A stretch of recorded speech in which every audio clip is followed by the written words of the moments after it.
Hi there and welcome to the channel. I've been away for a few months while the semester was in progress, but now the summer is here, I'm on my break, and so I'm ready to return. And I'll do so with a wrap of my reading for the last 3 months, and that is April, May and June, reflecting on both the quality and the quantity of the books I've read during that period as ever. So without further ado, let's begin. And we start off with some history books. And I mention these because the author, Carlo Ginzburg, has sadly just passed away. And I just wanted to alert you to his work because it's really very interesting. He was a pioneer of what is known as microhistory. So he delves deeply into a particular case. And from that, we learn a lot about the time period in question. So it's not about kings and battles, that kind of stuff. So the one I showed you first, The Cheese and the Worms, is a study of the popular culture in the 16th century as seen through the eyes of one man, a miller brought to trial during the Inquisition. And Ginzburg uses the trial records of a miller to show how one person responded to the confusing political and religious conditions of his time. And what's rather interesting is this miller was quite literate, and he quotes from the Decameron during his trial and Mandeville's travels and a mysterious book that may have been the Quran. So in this very nice edition from Johns Hopkins University Press, and then I have another of his books here also from Johns Hopkins. This one, Clues, Myths and the Historical Method, and it's not really connecting strongly with my research, but intellectually it's very, very satisfying. And the first chapter is about a witch trial in Italy during the medieval period. And also notable is that there's one chapter in here that has quite a few illustrations. Okay, so it's about what's called the high and the low. You get 20 or so of these very appealing medieval illustrations. So Carlo Ginzburg, if you haven't heard of him, strongly recommend his work. Next up, Euripides, and it is Medea and some other plays, and I've just finished reading the last one, Herakles, this evening. And I have actually read Elektra by Aeschylus, but this was my first read of Euripides' version, and it wasn't as strong in my eyes as the Aeschylus one, but Medea was very good in that, if you're not aware of the plot, Medea kills her sons in revenge for Jason, yes, their father, leaving her for another woman, and then she escapes and Jason is left to pick up the pieces. The second one, Hecabe, wife of Priam, king of Troy, and this is after the fall of Troy, and her last 2 children, Polyxena and Polydorus, die during the course of this tragedy, and the killer of her son was a king, the king of Thrace, who he was placed with for protection. He's killed him for some gold, and so who is it? It is Hecabe lures him to her quarters and then kills him with the help of all the other Trojan women. Then Elektra, that is part of the Orestes myth. Orestes returns after many years away and unites with Elektra, his sister, and together they kill their mother and her lover. And then they have to part because Orestes realizes he's been polluted by the murder of his mother. And then the final one, Herakles, this was probably the strongest. Herakles has gone off to the underworld to bring back Cerberus and to rescue Theseus. And while he's away, a man has overthrown King Creon of Thebes and killed him. And so the previous royal family of Herakles are now destitute. And his father, Amphitryon, is an old man bent over, and he's doing his best to look after the family in the absence of Herakles. And at the crucial moment, yes, the man himself returns, having performed all his labors, kills this usurping king, and then sadly, tragically, madness descends upon his house, literally the figure of madness. Herakles goes mad, and believing that he's killing his enemies, he slaughters his wife and children. He's bound to a pillar by his father, and when he awakes, the episode of madness is over and he's confronted with what he's done, and of course he's inconsolable. Theseus arrives late, having heard that the house of Herakles is under threat, finds this devastation and as a true friend takes the broken Herakles back to Athens. Okay, so if you're not familiar with these, you don't need to read them now, but absolutely superb, particularly Herakles. All right, next, some Borges works. The Aleph and other stories. I used the Book of Sand in my composition course, and that went down quite well with the class. It's not in here, but for people who are doing literary studies, if you're into Borges, then you might want to get hold of this if it's in the library, because you get a short commentary on each story's composition and just some random observations from Borges at the back. So here he's commenting on the man on the threshold. I've previously written of this story, then he's got quotes, and then he's looking back on the statement and trying to recall the starting point for the text. So there are just nuggets of wisdom in here that you could quote in your essays. And I'll just tell you some of the good stories in here. They're not the such well-known ones. I've marked them at the front. So we have, oh yes, The Life of Taddeo Isidoro Cruz. That was good. The Two Kings and Their Two Labyrinths. The Dead Man. Very good indeed. The Captive. Borges and Myself. That's quite a classic of life writing, actually. The Maker, which is about Homer. And The Intruder, which has, as I've noted here, a quite appalling conclusion. Although what it was escapes me at the moment. So, the Aleph and Other Stories. And then Labyrinths by Borges as well. And this contains my favourite story from The Master, which is based on one by G.K. Chesterton. So it says here, the God script, very good. Okay. Here, theme of the traitor and the hero. This is absolutely a work of genius. Yeah, superb. What else do we have here? Oh yes, Pierre Menard, author of the Quixote, The Lottery in Babylon, Garden of Forking Paths. Yeah, The Circular Ruins, The Library of Babel. Oh, Funes the Memorious. These are all absolute classics. So this is the starting collection, really, for anyone looking to get into this amazing writer. Then back to the Middle Ages, and I found both parts of this monster, Orland Furioso by Ludovico Ariosto, and it is absolutely superb. Ariosto says he wrote it to give pleasure to the reader, and I don't think I've read anything that really is as pleasurable as this. It's absolutely superb. There's a hippogriff in here for you Harry Potter fans, and the cliffhangers are excellent. At one point, Ruggiero is on a hippogriff thousands of feet above the ground, and at that moment the poet says, all right, we'll leave him there in midair, and you return something like 50 pages later and he resumes his flight. He flies 7,000 miles on 2 journeys on the hippogriff, and there are all kinds of magical objects in here as well. A magic shield which projects a kind of laser beam that kills everyone who looks at it, magic ring that you put in your mouth, it makes you invisible, etc.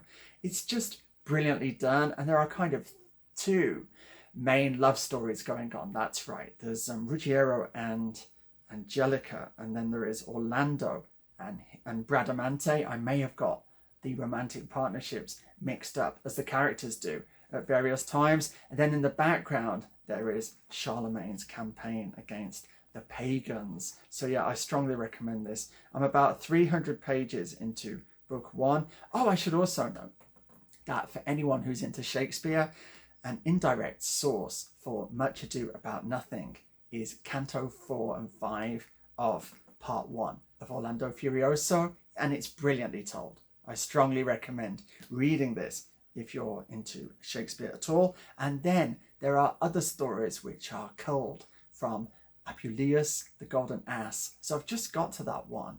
Yes, we've encountered this girl who's very sad in a cavern, and she's telling her story, and it is directly from Apuleius and the Golden Ass. So strongly recommended. Lots of references to Dante and Virgil as well, and Ovid. Yeah, superb. Both volumes.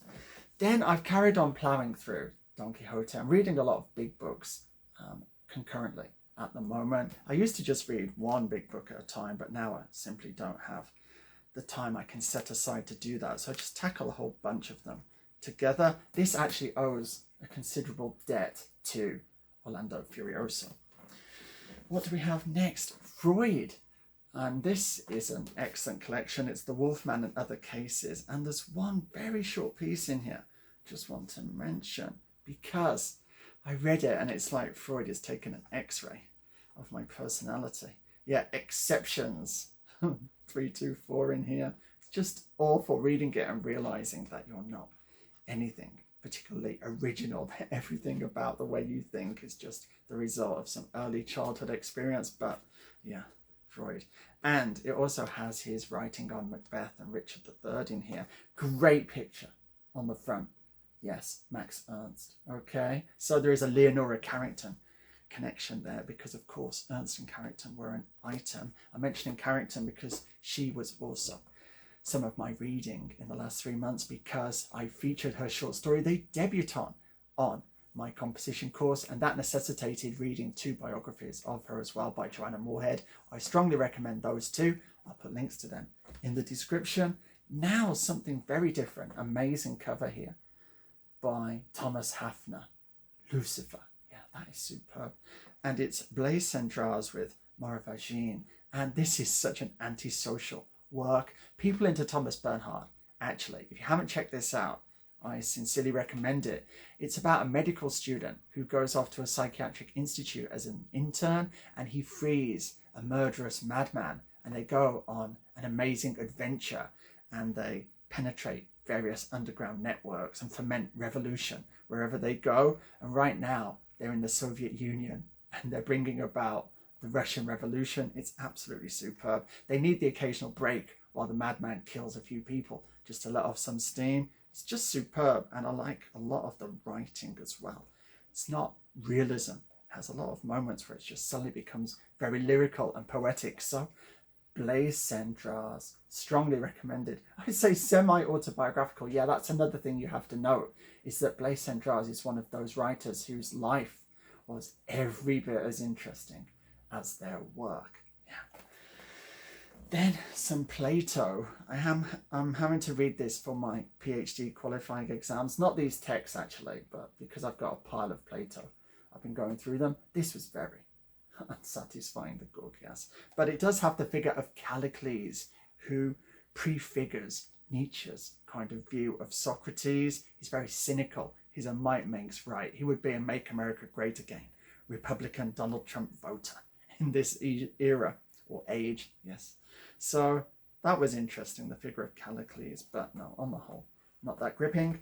But the same cannot be said for the Phaedrus and letters 7 and 8. And this has the very well-developed idea of the soul being pulled by these winged horses. And some of the ideas in here are really intriguing. For example, it has the idea that the soul is kind of feathered originally, but humans have lost their feathers. But when we're in love, we get this kind of pricking sensation around the chest, and that is these feathers trying to grow back, because love brings us back closer to our more angelic natures, and then our soul can take flight again. So that is a really intriguing idea. And at the end, you also have this commentary on why speech is preferable to writing, which of course is directly relevant to my teaching of English and composition. Okay, next, this is superb. I'm also going to use this next semester. It's writing by Jorge Perec. If you leave aside like the crazy hair and beard here, and just look at his wonderfully sympathetic eyes, had a very sad beginning to his life. He was an orphan, both of his parents killed by the Nazis, and he grew up with his extended family in France, and he was just obsessed with language and produced all kinds of crossword puzzles and palindromes. And there's some great writing in here, and the piece I want to use is called let me see, it's the something approaches to what. Yes, this is really good. 209. I'm going to just quote from here. You'll see why I want to expose the students to these kinds of ideas. What speaks to us seemingly is always the big event, the untoward, the extraordinary. The front page splash, the banner headlines. Railway trains only begin to exist when they are derailed. And the more passengers that are killed, the more the trains exist. Aeroplanes achieve existence only when they are hijacked. The one and only destiny of motor cars is to drive into plane trees. 52 weekends a year, 52 casualty lists, so many dead, and all the better for the news media if the figures keep on going up. Behind the event there has to be a scandal, a fissure, a danger, as if life reveals itself only by way of the spectacular, as if what speaks, what is significant, is always abnormal. Natural cataclysms or historical upheavals, social unrest, political scandals. In our haste to measure the historic, significant and revelatory, let's not leave aside the essential, the truly intolerable, the truly inadmissible. What is scandalous isn't the pit explosion, it's working in coal mines.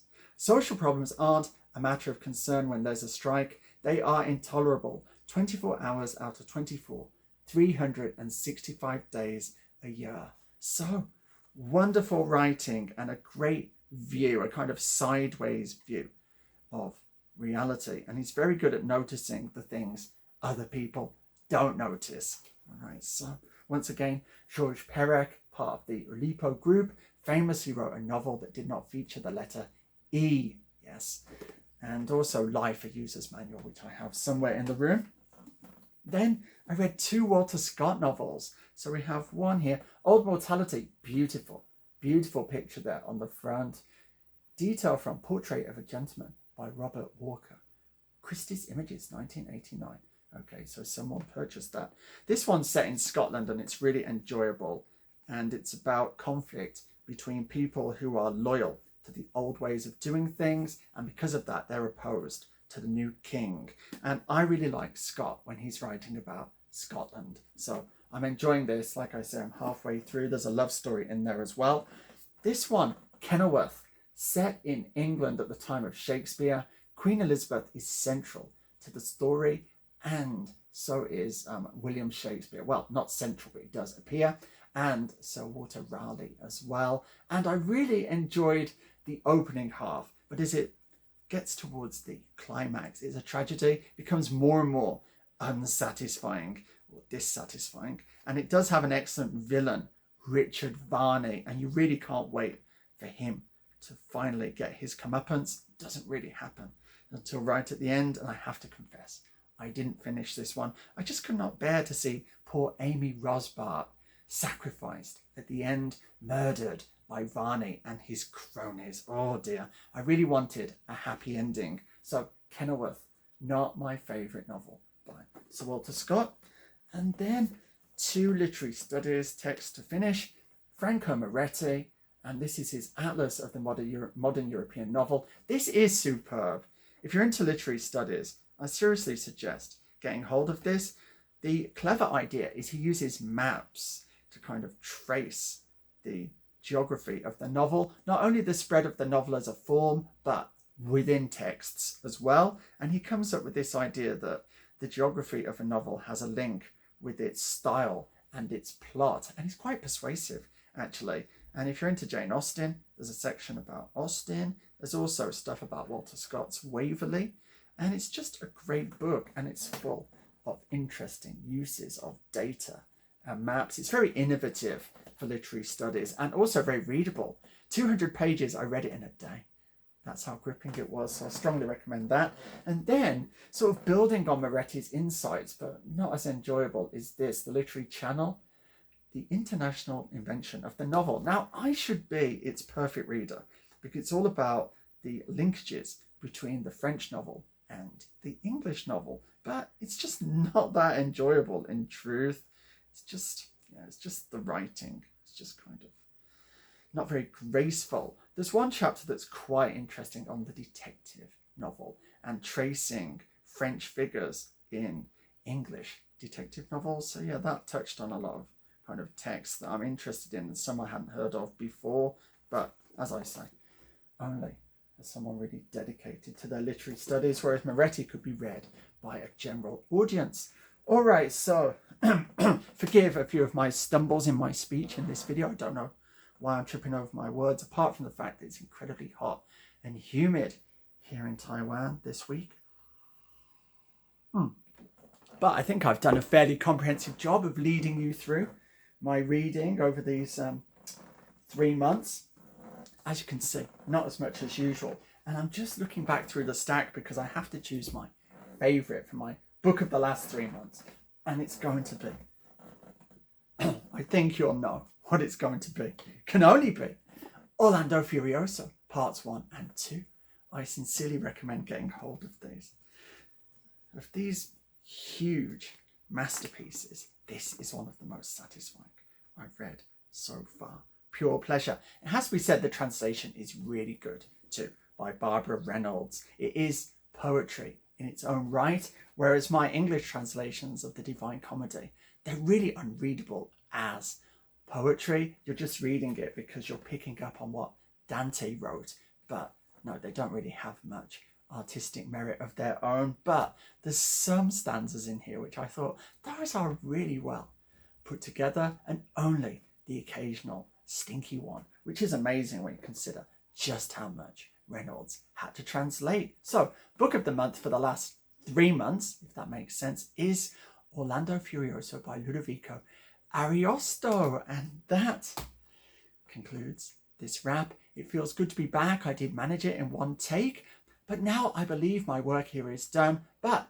before I say goodbye, I just want to say thank you for watching, and for anyone who wondered if I would ever return, now you have your answer. For any of my students who may be viewing this video, feel free to leave a comment below saying hello, telling me what you're up to, and yes, I believe that now would be the perfect moment to say goodbye. So until the next time, be safe, be strong, nanu nanu.